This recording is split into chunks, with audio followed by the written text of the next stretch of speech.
The Democrats have officially lost the plot. Check it out. Otherwise, you're going to see a civil war that is being created between ICE and the National Guard. During a House hearing, Maxine Waters was endlessly going after ICE, even hinting at a civil war, until Warren Davidson stepped in and brought much needed clarity to the debate.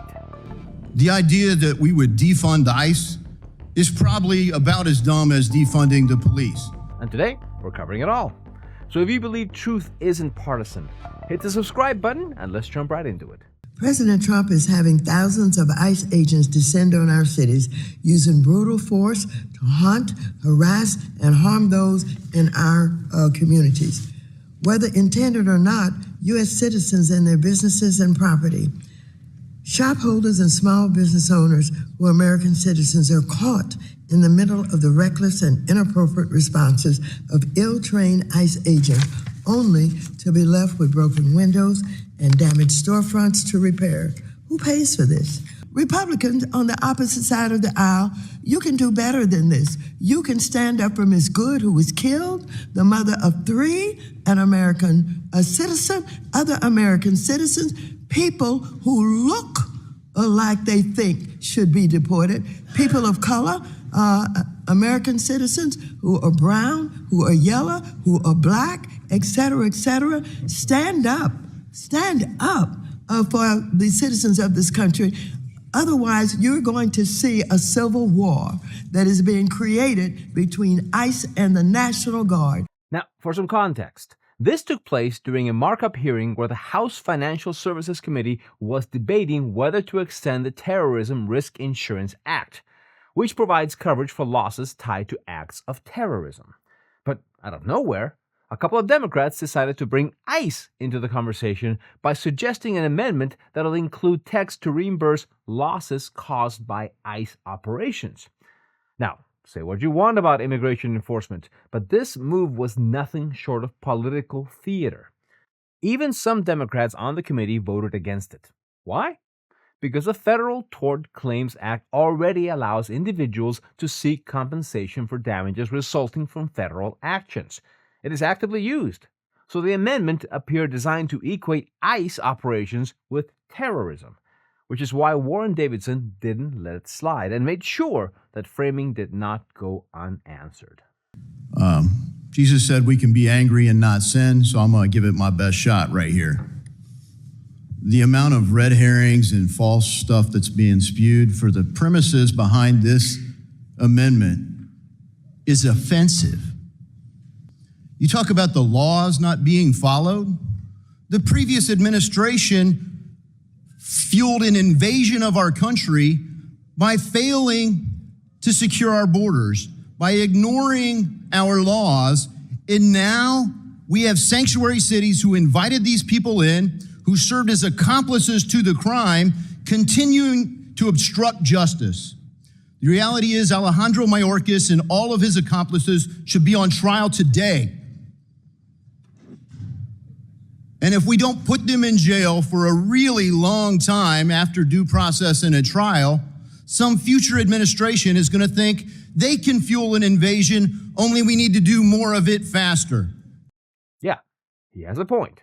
The scale of current ICE operations did not appear out of thin air. It's a direct consequence of the open border policies under the Biden administration. Should there be reforms to ICE's guidelines and how they operate? There's room for debate there. And believe it or not, Congress can do something about it, since they're the ones who provided the statutory authority for these operations through multiple provisions under the Immigration and Nationality Act.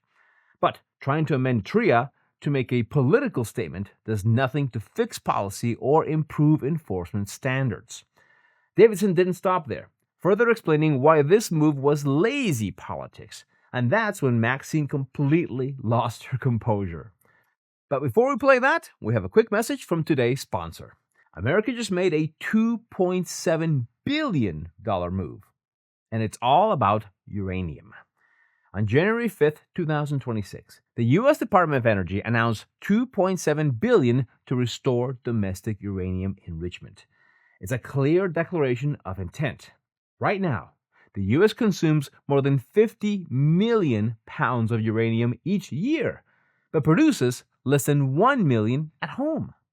Meanwhile, Russia controls a large share of global enrichment capacity, and Greenland has banned uranium mining altogether. Washington's message is direct. Energy security is national security, and the supply chain must come home. This is where Atomic Minerals enters the picture.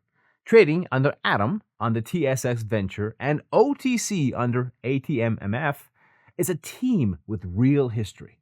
Members of leadership were involved in the discovery and subsequent $654 million sale of the Rough Rider deposit to Rio Tinto. The question is simple. Can they repeat that success? Atomic controls 4 fully owned projects in the Colorado Plateau, a region that has produced over 597 million pounds of uranium.